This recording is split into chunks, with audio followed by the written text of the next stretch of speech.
Twitter, Facebook, other social media sites, they are formalizing these agreements, these production deals with celebrities like Madonna, Ryan Seacrest. Who's going to get paid? Who's going to make money? How does it work? Katie Rossman, tell us all about it right now, right here. Right here, right now. How are you? I'm good. Okay, so good. These are some pretty big production deals. Walk us through in a nutshell sort of how they work. Well, broadly what's going on is social media networks are developing larger and larger departments on their staff of people who do outreach to celebrity sports figures, politicians, public figures, including they will reach out to you and say, you have a big movie coming out in 2 weeks. Have you thought about trying this promotion? Or I could call Facebook and say, I'm so famous, I don't even know how to use Facebook. Could somebody come over and help me? And you just made that call last week, didn't you? I did.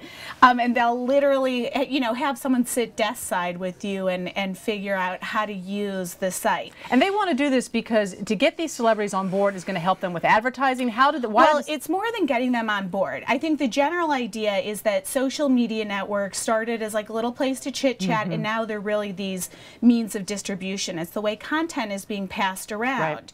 Now, users want more than, some silly video of somebody's kid. They want more than the user-generated stuff.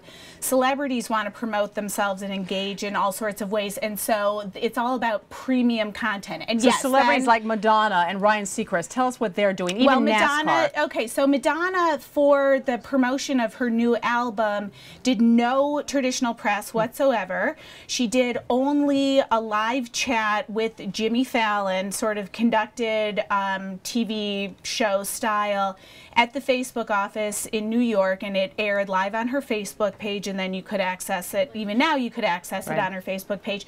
It was the only press that she did. She probably got a bump in sales right then. How did that affect sales going forward, though? Long-term sales have not been good relative to Madonna. So it's, definitely with an asterisk, and I think there's a lot of business people who would say it's not album sales that she makes her money off of anyway. It's the tours, and she doesn't. This is don't cry for her Madonna, but it was an experiment. Groundbreaking. It was an experiment. Her manager explained to me that because she had been preparing for the Super Bowl, preparing for her tour, she didn't have time to do the traditional press, which often is the photographs are taken, the interviews happen months in advance. So they tried to do. They said, listen, there's almost 1 billion people on Facebook. Let's sort of put it all right there for them. Ryan Seacrest also pushing the envelope. He's going to the Olympics. I mean, he's been using social media for a long time. Yeah. What specifically will he be doing different at the Olympics? Well, among the things that he's in talks, I'm supposed to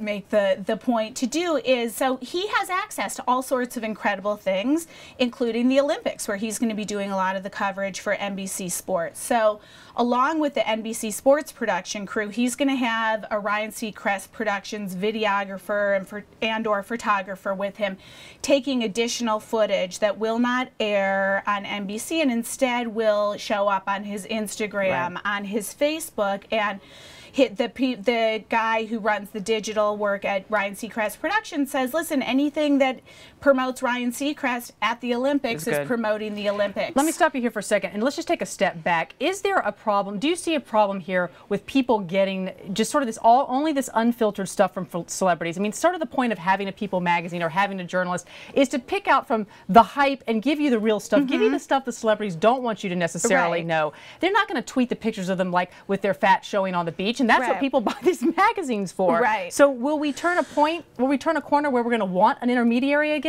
Well, we're journalists, so I'm not sure that we're the most, well, we don't cover unbiased. Let's pretend. But the whole general principle is that news is finding its way to consumer. News or news is finding its way to consumers without the filter. And that's changed the model for newspapers, for television. I mean, the impact has been broad, and Hollywood has been somewhat late, I would think, to picking up on this, for better or for worse.